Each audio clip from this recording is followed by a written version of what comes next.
이 이야기는 한 25살 청년 민수를 중심으로 시작돼요. 군대도 다녀오고 학교도 겨우겨우 마무리하고 이력서 수십 장 뿌려서 겨우 붙은 첫 직장. 경기도 외곽 버스에서 몇 정거장 더 들어가야 나오는 작은 공장 하나. 민수는 그날 새벽부터 깨 있었어요. 와이셔츠 다려 입고 넥타이 영상 찾아보면서 매듭 연습하다가 결국 어머니가 해준 매듭으로 출근했죠. 어쨌든 여기 잘 버티면 나도 이제 진짜 사회인이겠지. 그렇게 스스로를 달래면서 낡은 간판이 걸린 공장 앞에 서요. 비가 막 그친 아침이라 바닥은 눅눅하고 공장 쪽에서는 벌써 기계 돌아가는 소리가 웅웅 울립니다. 신이 왔어요. 사무실 한쪽에서 까칠하게 생긴 과장이 고개만 끄덕입니다.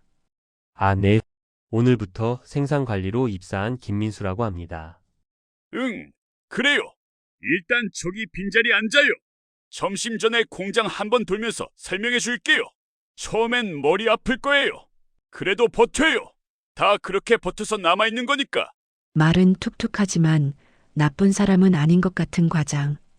민수가 어색하게 고개를 숙이고 자기 자리에 앉으려는 순간 사무실 반대편에서 조용히 일어나 한 사람이 다가옵니다. 검은 가디건 걸치고 머리를 하나로 묶은 여자. 나이로 치면 30 즈음으로 보이는 얼굴. 그 사람이 먼저 웃으면서 말을 건네요. 안녕하세요. 오늘 입사하신 분이죠? 저는 격리 쪽 담당하는 윤지연이에요. 목소리가 묘하게 편안해요. 회사라는 낯선 공간에서 처음으로 건네받는 부드러운 말투죠. 아, 네. 김민수입니다. 민수가 허둥지둥 인사하자 지연이 서류 몇 장을 들고 옵니다. 이거 기본 인사 관련 서류고요.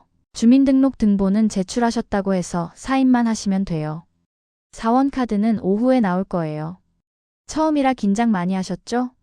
지연이 그렇게 묻는 순간 민수는 자신도 모르게 한숨을 길게 내쉬어요. 네, 사실 많이 떨렸어요. 제가 잘할 수 있을지. 처음부터 잘하는 사람은 아무도 없어요. 여기서 버티는 게 먼저예요. 모르면 그냥 저 불러요. 괜히 혼자 끙끙대지 말고요. 그 말 한마디에 민수는 이 회사에서 조금은 덜 외로울 것 같다는 생각이 듭니다. 낡은 사무실, 오래된 의자, 퀭한 눈빛의 사람들 틈에서 유일하게 따뜻한 온기 같은 사람. 그게 민수에게 처음 비친 윤지연이었어요.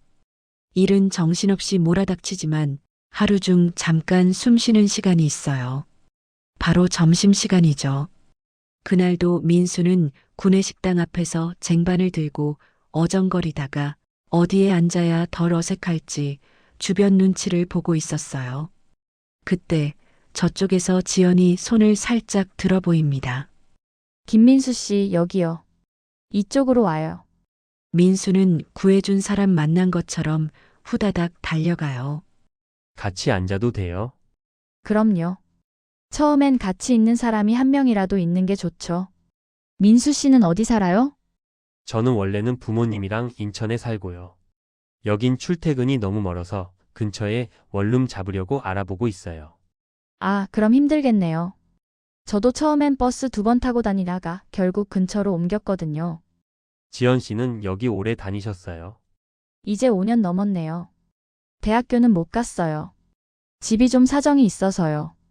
아빠랑 둘이 살아서 누군가는 빨리 돈 벌어야 했거든요. 그 말투엔 원망보다 오래전 체념이 더 가까운 감정이 묻어 있어요. 민수는 잠깐 할 말을 잃어요. 아, 그러셨구나. 근데 뭐 그렇다고 인생이 끝나는 건 아니니까요. 학교 안 나와도 그냥 사라지는 대로 사는 거죠 뭐.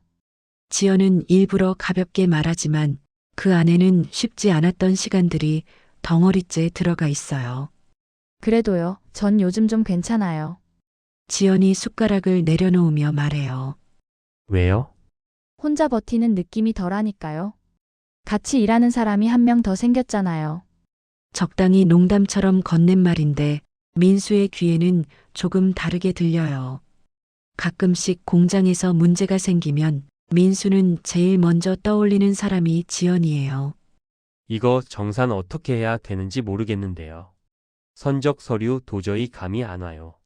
그럴 때마다 지연은 귀찮아하지 않고 천천히 알려줍니다. 이건 이렇게 묶어서 생각하면 쉬워요. 공장에서는 숫자만 보지만 우린 흐름을 봐야 하거든요. 언젠가부터 둘은 야근하다 같이 컵라면을 먹기도 했고 퇴근길 버스 정류장에서 나란히 서 있는 시간도 늘어났어요.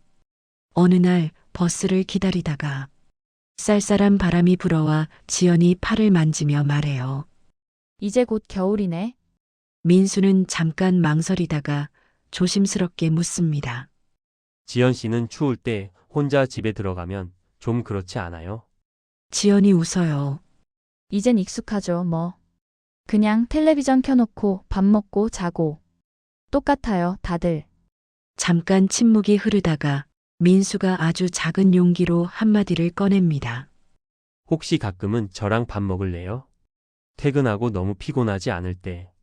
지연은 그 말을 듣고도 바로 대답하지 않아요. 잠깐 민수 얼굴을 바라보다가 부드럽게 웃으면서 고개를 끄덕여요. 좋죠. 가끔은 누군가랑 같이 밥 먹는 것도 나쁘지 않겠네요.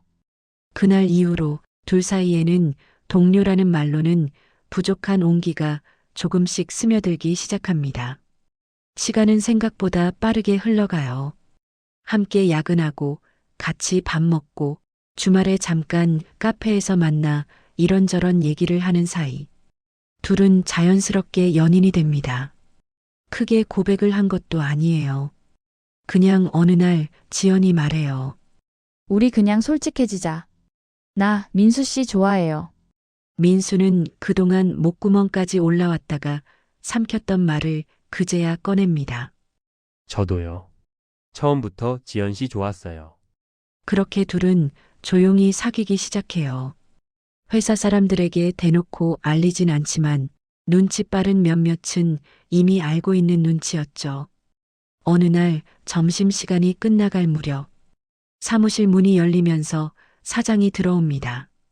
근데 그날따라 지연이 이상하게 긴장한 기색이에요. 사장이 사무실 한가운데 서자 지연이 민수 쪽을 한번 보고 크게 숨을 들이쉬더니 말합니다. 아빠, 그 한 단어에 민수는 눈을 크게 떠요. 사장이 고개를 돌려 지연을 보고 다시 민수 쪽을 봅니다. 아, 그래. 그 김대리? 아, 네. 김민수입니다. 사장은 천천히 다가와 민수를 위아래로 한번 쓱 봅니다. 그리고 의외로 편안한 말투로 얘기해요. 지연이가 얘기를 하더라고. 같이 다니는 친구 있다고.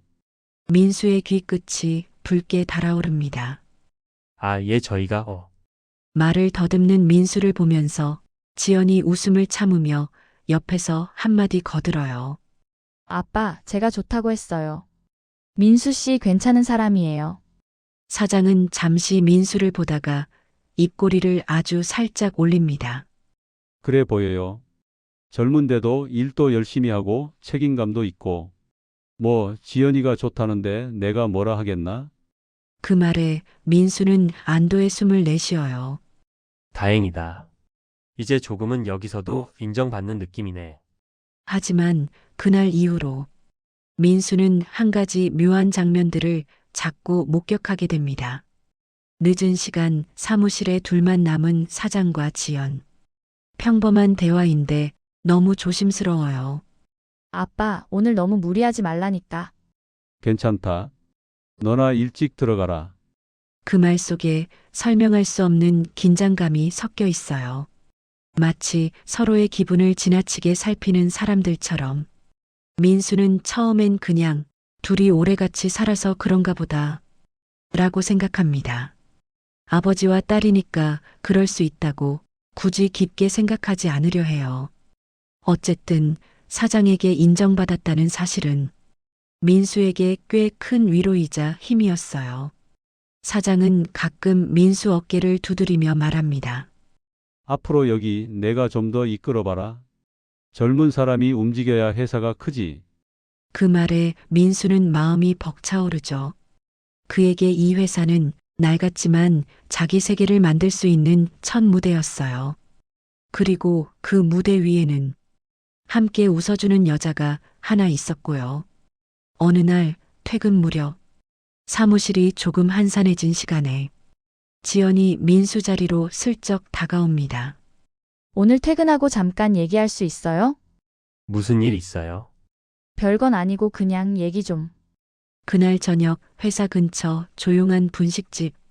둘은 늘 앉던 구석자리에 마주 앉아 떡볶이와 우동을 시켜요. 지연이 젓가락을 만지작거리다가 말문을 엽니다. 우리 다음 달에 해외 나가요. 해외요? 응. 아빠랑 나랑. 예전부터 예약해둔 여행이 있어서. 코로나 때문에 계속 미루다가 이제야 가는 거거든요. 민수는 순간 표정이 굳어요. 자연스럽게 나올 수 있는 말은 이거 하나뿐이죠. 얼마나? 일주일 조금 넘게. 나라 두 군데 들리기로 해서. 아빠가 이런 거 거의 안 즐기는 사람인데 이번엔 꼭 가겠다고 하시더라고요. 지연의 말은 평범한 여행 이야기인데 민수 마음 한쪽에서는 이상한 불편함이 슬며시 떠오릅니다. 아, 그렇구나. 그럼 좋겠네. 오랜만에 쉬고. 근데 나 솔직히 말하면 지연이 고개를 숙이며 웃어요. 민수 씨랑 같이 가고 싶지 사실은. 민수는 그제야 조금 풀린 얼굴로 웃습니다. 나도 같이 가고 싶은데. 회사도 그렇고 형편도 그렇고 지금은 좀 무리겠지. 응. 알지. 그래도 나 없다고 너무 심심해하지 말고.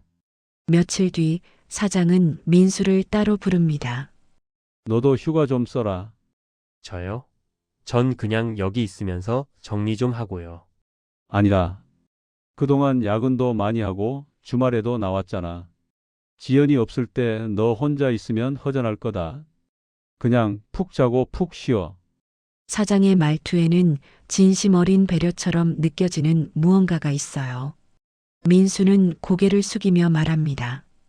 그럼 3일만 쉴게요. 멀리 가진 않을 거고 집에서 좀 쉬다가 오겠습니다. 그래, 그래. 젊을 때도 쉬어야 한다. 그날 이후 회사 분위기는 크게 변한 게 없어요. 하지만 민수 눈에는 몇 가지가 걸립니다. 사장이 지연을 부르는 방식, 업무 얘기하다가 잠깐 스치는 손길, 둘이 나누는 눈빛이 평범한 부녀 사이 치고는 묘하게 가깝다는 생각. 야근하던 어느 날 민수가 자리를 비우고 돌아왔을 때 사무실 안 사장과 지연은 아주 가까운 거리에서 서 있었어요. 아빠, 이제 그만해. 나도 힘들어. 지연의 말, 그리고 사장의 낮은 목소리. 조금만 더 버티자. 조금만. 민수가 문을 여는 순간 둘은 동시에 고개를 돌려 민수를 바라봅니다. 그리고 아무 일 없다는 듯 각자 자리로 돌아가요. 내가 너무 예민한가? 민수는 스스로를 다독이려 하지만 가슴 한켠의 불안감은 점점 크기가 커져요. 그러던 어느 날 지연이 마지막으로 말합니다. 나 없는 동안 회사 잘 부탁해요. 그리고 나 돌아오면 우리 진짜로 어디 멀리 한번 가요. 둘만. 그 말을 끝으로 그녀는 여행을 떠나고 민수는 생애 첫 제대로 된 휴가를 맞이하게 됩니다. 그때까지만 해도 휴가를 다녀온 뒤 모든 게 다르게 바뀌어 있을 거라고는 상상도 못했죠. 민수는 오랜만에 제대로 잠을 잤어요. 알람 없이 늦게 일어나고 TV도 보고 친구도 만나고 짧지만 확실히 쉴 수 있는 시간이었죠. 그래, 다시 힘내서 버티자. 그렇게 마음까지 리셋하고 휴가 마지막 날 밤엔 책상 위에 다림질한 셔츠까지 올려둡니다. 그리고 다음 날 아침 여느 때처럼 버스를 타고 공장 앞 정류장에 내립니다. 그런데 뭔가 이상해요. 저 멀리 보이는 사무실 창문이 어쩐지 더 어두워 보이는 거예요. 가까이 다가가니까 현관문 옆 벽에 붙어 있던 회사 간판이 사라져 있어요. 나사 자국만 4개 덩그러니 남아 있어요. 민수는 순간 웃음이 나옵니다. 설마 이사를 이렇게 갑자기? 문 손잡이를 돌려보지만 안쪽은 고요하고 텅 빈 느낌이 올라와요. 창문으로 들여다보니까 책상 몇 개만 남아있고 컴퓨터, 서류장, 개인 짐들은 이미 치워진 상태. 민수는 그 자리에 서서 몇 분 동안 아무 말도 못하고 있어요. 그 다음은 거의 반사적인 행동이죠. 휴대폰을 꺼내서 지연에게 전화를 겁니다. 지연 씨 이게 뭐예요? 우리 회사 이사 간 거예요? 장난이죠? 하지만 전화는 연결되지 않습니다. 전원이 꺼져 있다는 안내음만 반복돼요. 사장님한테 전화. 사장에게도 전화를 해보지만 마찬가지예요. 모든 번호가 한순간에 죽어버린 것처럼 잠잠합니다. 민수는 멍한 상태로 한참을 서 있다가 결국 버스를 타고 지연이 사는 집 주소로 향해요. 거기라도 가면 무슨 설명을 받을 수 있지 않을까 하는 아주 작은 희망 때문이었죠. 그런데 도착한 그 빌라 현관문 앞에는 임대문의 종이만 붙어 있어요. 초인종을 눌러도 안에서는 아무 인기척이 없어요.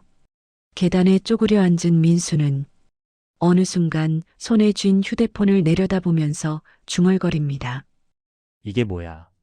이게 어떻게? 그제야 머릿속을 스치는 장면들이 있어요. 사장이 말하던 조금만 더 버티자 라는 말, 지연의 지친 표정, 회사 장부를 대충 넘기다가 본 빨간 숫자들, 그리고 그녀가 떠나기 전 남겼던 묘하게 불안한 눈빛. 나 없는 동안 회사 잘 부탁해요. 그 말이 마치 마지막 인사처럼 들리기 시작합니다. 민수는 그제야 실감해요. 자기가 쉬고 온 그 며칠 사이에 어떤 사람들은 아예 삶의 방향을 정반대로 틀어버렸다는 걸. 며칠 동안 민수는 믿기지 않는 현실을 어떻게든 부정하려고 해요. 혹시 공장만 옮긴 걸 수도 있다. 혹시 번호를 바꾼 걸 수도 있다. 인터넷에 회사 이름을 검색해보지만 정리된 공시 하나 없이 그냥 조용히 사라진 기업처럼 보입니다. 그러던 어느 날 저녁 민수가 원룸 방바닥에 앉아서 멍하니 벽만 보고 있을 때 전화 한 통이 걸려옵니다. 등록되지 않은 번호. 조심스럽게 받자 익숙한 목소리가 들려요. 김대리. 나야 창고에 있던 박 기사. 회사에서 물류 담당하던 트럭 기사. 민수에게 친근하게 대해주던 형님 같은 사람이에요. 아, 형님은 어디 계세요? 회사 왜 이래요? 갑자기 다 없어지고. 상대편에서 한숨이 길게 새어나옵니다. 너 아직 몰랐구나. 아니, 뭐 모를 만도 하지. 뭘요? 형님 회사 망한 거예요? 거의 뭐 그런 셈이지. 빚이 너무 많았어. 납품 대금도 몇 달치 밀려 있었고. 사장님 예전부터 버티는 게 기적인 수준이었어. 민수는 그 말보다 지금 묻고 싶은 게 따로 있어요. 지연 씨는요? 사장님 딸 아니 윤지연 씨.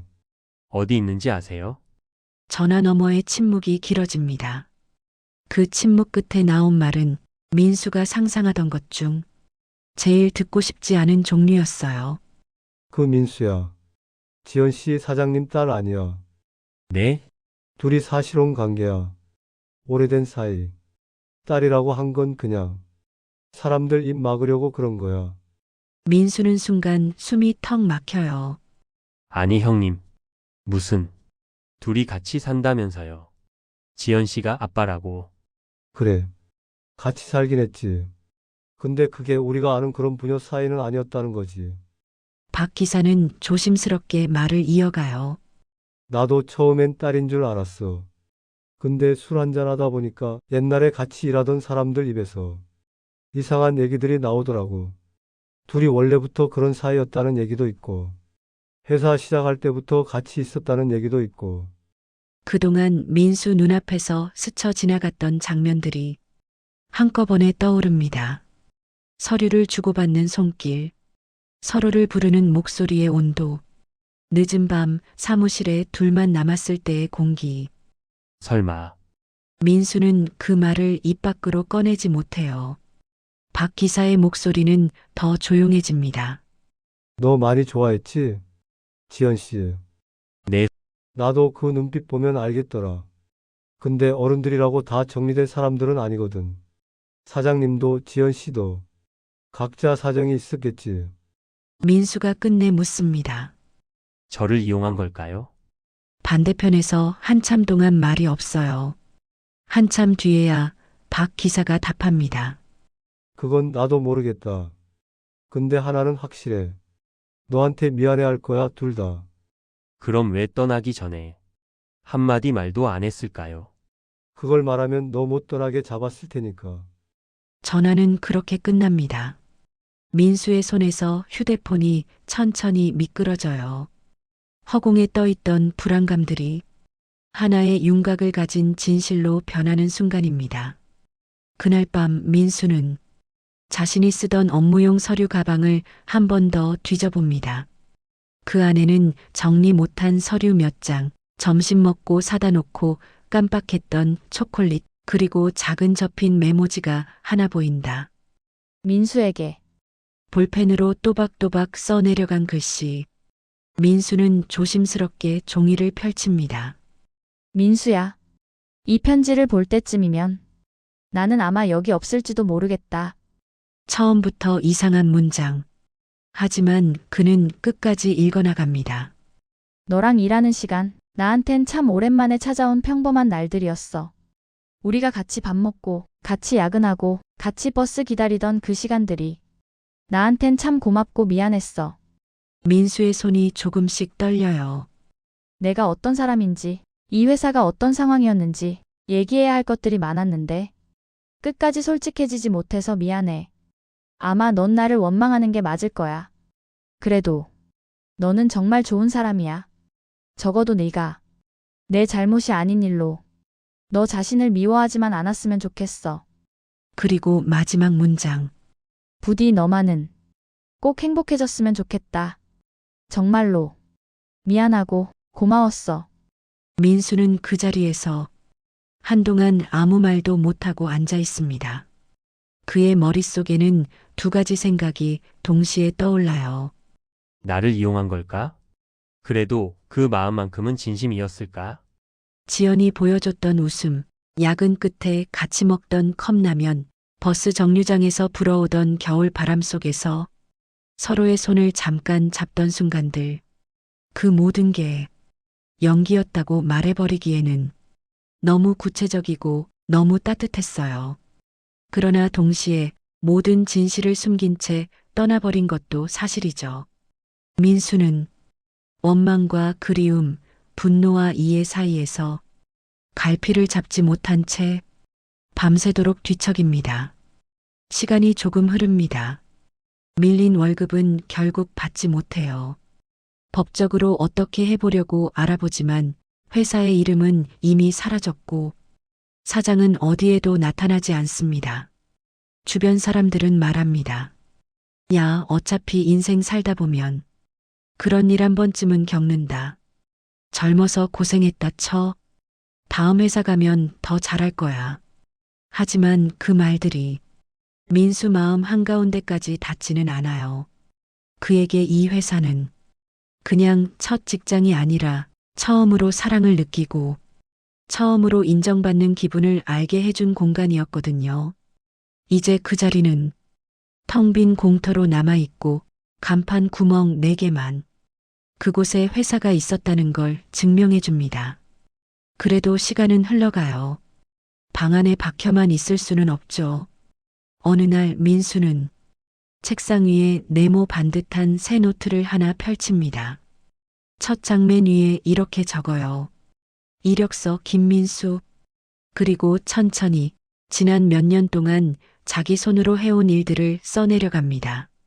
생산관리 업무, 재고, 관리, 출고, 일정 조율, 불량률 감소 프로젝트 참여. 한 줄 한 줄 적다 보니 자신이 생각했던 것보다 더 많은 걸 해왔다는 걸 깨닫게 됩니다. 그래. 나는 나름대로 열심히 살았어. 그 생각이 드는 순간 가슴 깊은 곳에서 조금씩 단단한 무언가가 다시 자라나는 느낌이 들어요. 창문 너머로 해가 지고 방 안은 주황빛으로 물듭니다. 민수는 마지막으로 그 메모지를 한 번 더 읽고 조심스럽게 노트 맨 뒤쪽 페이지에 끼워 넣어요. 부디 너만은 꼭 행복해졌으면 좋겠다. 이제 그 말은 그를 묶어두는 사슬이 아니라 앞으로 걸어가야 할 길에 조용히 켜진 작은 가로등 같은 문장이 됩니다.